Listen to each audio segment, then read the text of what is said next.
Final Fantasy XIV, patch 7.4, Into the Mist, by, of course, Final Fantasy XIV. As somebody who is caught up, and I did start in, 6.54, I think. I can't remember offhand. I was an ARR, and I caught up very, very quickly. And I'm currently at patch. I enjoyed Arcadion. This is the patch we will be getting the next Arcadion in. We already had a Tom Morello statement as his involvement in regards to one of the raid tracks. So I'm interested. I'm interested to see, especially how they ended 7.3. I'm very curious to see where they're going to go with it, because that was a pretty big cliffhanger. I'm trying to obfuscate it on purpose if people haven't played it, but I guess it's a trailer, so that's us. We're like tournament arc. This is Arcadion. Okay. Hi, Utrope. Oh, I hate that. Oh, that's going to be wild. Notice who's also top right. Not Utrope up top above my horn, but right in between. I guess it's also a callback. We're having a little bit of an interesting discussion in the community if a Brute Bomber becomes the, whatever he became. I can't remember his name.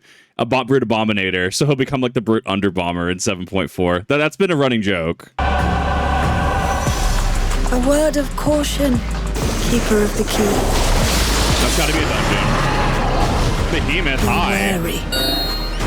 The fate's regard now falls upon you. Huh. An endless ocean and ever-changing sky. First time I saw them, I couldn't believe my eyes. It was like I was walking among images from our oldest records.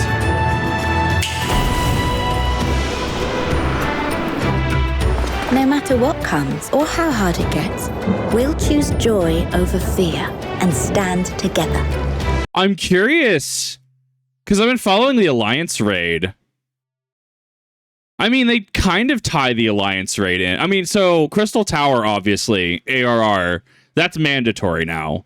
Much to many players, me included, dismay, because I feel Crystal Tower actively makes worse players, because everybody stacks for Zonde in Circus Tower when there's literally no mechanic in the game. Well, there's obviously like actual like points where you would stack, but as a party, as a raid, you're never doing that. So I think it actively makes worse players, and it de-incentivizes players from playing certain roulettes, but there's technically no way to fix that because Crystal Tower is now mandatory. So it's kind of a weird... They do what they can, but it's a huge sticking point for a lot of players. Alliance Raid 2, I mean, kind of played into it, I guess, because you had the whole Diabolos arc. Alliance Raid 3, Stormblood was Lighthouse. I guess technically that has stuff that it does. Nier from Shadowbringers was kind of its own thing. And then we don't talk about Endwalker's Alliance Raid, because Endwalker's Alliance Raid has a lot of spoilers. So I know what's going on with the modern Alliance Raid from Dawntrail, and I'm noticing some of these designs feel either painted or... I mean, that's really interesting how we get from where we're currently at to such vastly different locales. There's nowhere else I'd rather be. This is an evacuation alert. Here it comes! Stormblood, is that you? Are we gonna suplex a train? Okay. Interesting.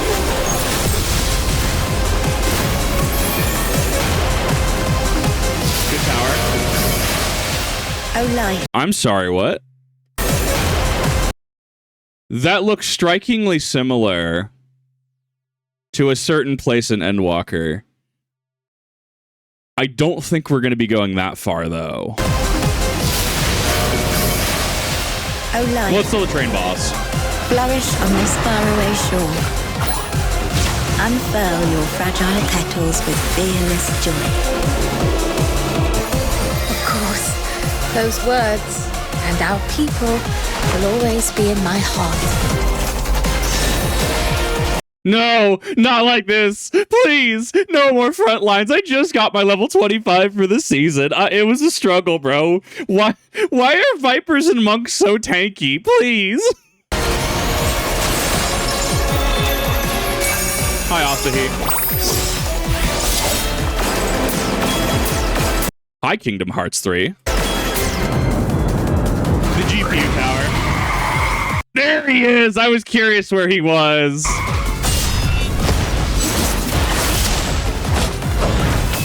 This is my show.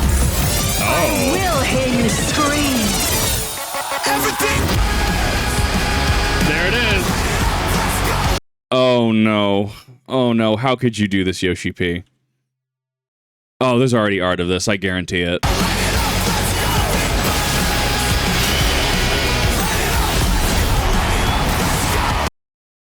Oh. Oh no. That calls back to Ifrit and Garuda from Stormblood. Whatever their name was. What was it? Rupikale? I can't remember. Rupikale? I don't remember his name. But Ifrit and Garuda combine into one for a raid series. There's a couple others, like Gimlet Dark also has a boss fight with multiple bosses at the end. This intrigues me. This is going to be wild, especially seeing how high the skill floor is being raised with certain content. It's just MSQ content. I'm loving where the raids are at right now, although I do have to say that a lot of people have been struggling with Savage. Like people who are good at the game have been struggling with Savage, specifically Sugar Riot, especially when you were using on-tier gear. That was the wall for a lot of people. And then there's also the criticism. We're gonna see if the criticism holds up, or if they listen, or if they'll pivot. Maybe they'll pivot in 8.0 a little bit. It's not necessarily how good you are at playing your class and role. Sure, there's heal checks and damage checks, but you could have the world's worst rotation, and as long as you know what attacks are, like what are coming at you and where you position and what you're dealing with specifically, right?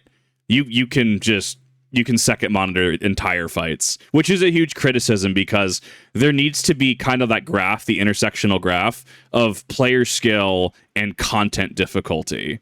But the player skill can be super low at times, and the content difficulty, there's just a mismatch there, which is a huge criticism right now. Oh, that's going to body entire parties. Oh, so we're doing Seed of Sacrifice.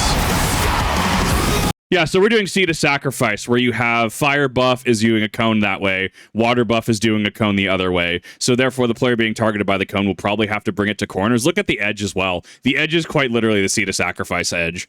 That's going to throw off a lot of players, especially because the trial for 7.3, because that is the first main story encounter that requires light parties, that is going to be a wild reality check for a lot of players. Crystal Raid.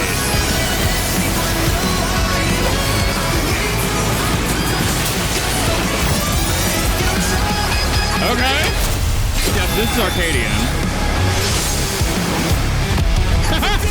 Building.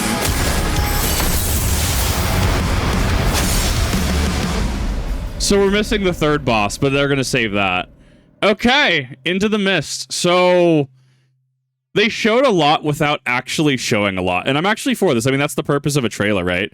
Like Dawntrail's initial trailer, the one right here, right? Dawntrail's initial trailer kind of showed the end of the campaign. Hi, Valley Garmond. I see you there. Top left. Kind of showed the end. So it was kind of interesting how it kind of messed with your perception a little bit. Where Endwalker was kind of Endwalker's trailer was very much a progression, right? So I like this. I think this is going to go places. I'm excited. I will be playing this day one. I obviously have the gaming channel where I have, I think, 116 episodes right now. I'm caught up with Final Fantasy XIV. I had to start about the end of A Realm Reborn because A Realm Reborn was kind of a brick, and I just my desire to play the game was pretty bad. But they are actively working on it. But A Realm Reborn, Heaven's Ward, Stormblood, Shadowbringers, Endwalker. Endwalker post, which I did that in quick succession. I barely remember it. I think it was Final Fantasy IV instead of 14 personally. And even now Dawntrail. I'm missing some side content like Eureka and Baja and stuff. But for the most part, it's been a great game to stream. It's been a great game to play. I've met a lot of really cool people through it. And I'm excited, and I can't wait to... I want to focus on Savage and extreme content more. So that interests you, let me know. But thank you everyone for watching. I can't wait for 7.4. It's going to be a very busy month for me with the new Warframe update coming out as well. And I will see you all in the next one.